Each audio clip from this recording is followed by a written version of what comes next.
Use a 3mm hex key to remove the two screws that fix the adapter base.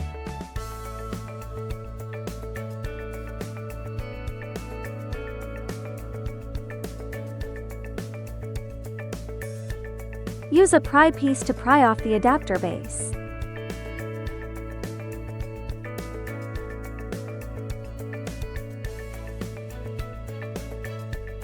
Align the notch with the depression and install the adapter base.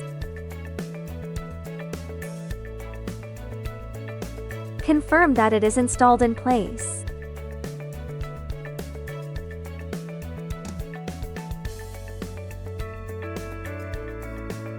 Tighten the two fixing screws.